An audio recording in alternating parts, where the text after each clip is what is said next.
Paul Holland took his Ilkeston side north to face Blyth Spartans on Tuesday night, going in search of their fourth victory in a row. The only change to the starting lineup was Jalon Bather replacing the injured Anton Brown, whose calf injury, which kept him out of the Corby game, had flared up again. With David Jones away on international duty for Bermuda, it would be Brandon Clark who'd take a place on the bench. Ilkeston's first chance of the game came from a Rory Coleman corner. The ball was flicked on by a Blyth defender, but Jalon Bather unable to guide the ball towards the goal. At the other end, a Robbie Dale cross was narrowly head over by Sean Reid.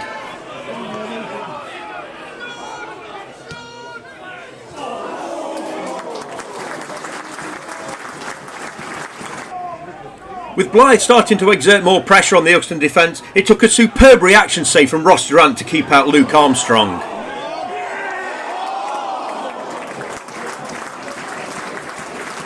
Anthony Dwyer then did well to create some space for himself, but his shot was easily gathered by Adam McHugh.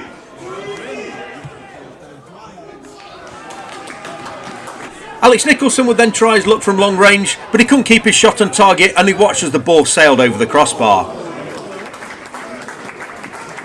Ilkeston would then have a bit of good fortune. Jalon Bather here appearing to bring down Luke Armstrong, but the referee dismissing everyone's appeals for a penalty and waving play on. Sean Reid then had a superb chance to put Blyth 1-0 ahead. He found himself one-on-one with Ross Durant, but he flashed his shot across the face of goal and out for a goal kick.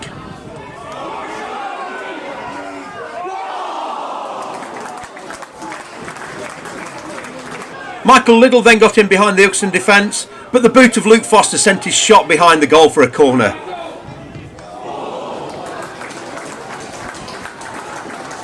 Mark Shelton then had a chance from outside the penalty area, but McHugh at full stretch managed to tip it away for a corner.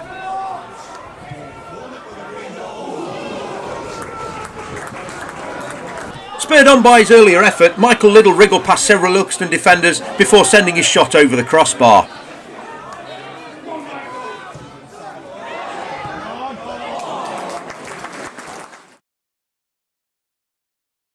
A clever dummy here from Alex Nicholson would see Matty Patterson with the ball at his feet, and he forced a fantastic save from Durant.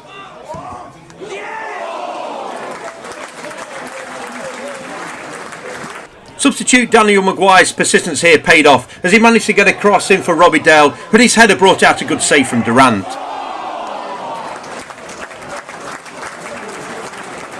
And on the 61st minute, Blyth would take the lead. Lewis Rose here pulled Robbie Dale down inside the penalty area, and this time the referee had no hesitation in pointing to the penalty spot. Robbie Dale took the penalty himself, but Durant guessed correctly, saved the ball, but Pattinson was on there first and fired the rebound into the back of the net to give Blyth the lead. And 3 minutes later, Robbie Dale would make up for his penalty miss with his superb solo goal. He picked the ball up on the left hand side, wriggled his way past four Ilkeston defenders and fired an unstoppable shot into the top corner. Blyth 2, Ilkeston 0.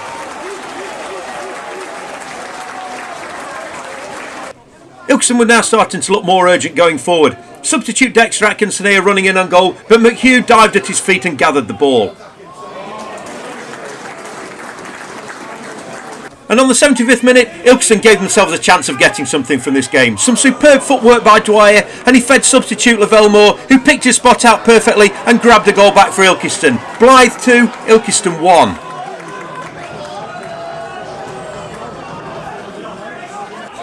Ilkeston were now enjoying a spell in this game where they were on top. Another good cross here from Anthony Dwyer for Dexter Atkinson, but he's headed just over the crossbar.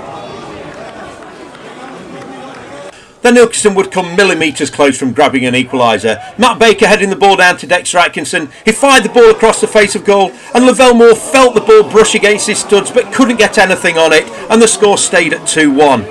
With the game now heading into injury time, Blyth would dash any Ilkeston hopes of getting back into this game. A superb finish here from Armstrong put the ball into the top corner, and that would see the game finish. Blyth Spartans 3, Ilkeston 1. Ilkeston's next game is on October the 22nd, where they face an away trip to Colville Town.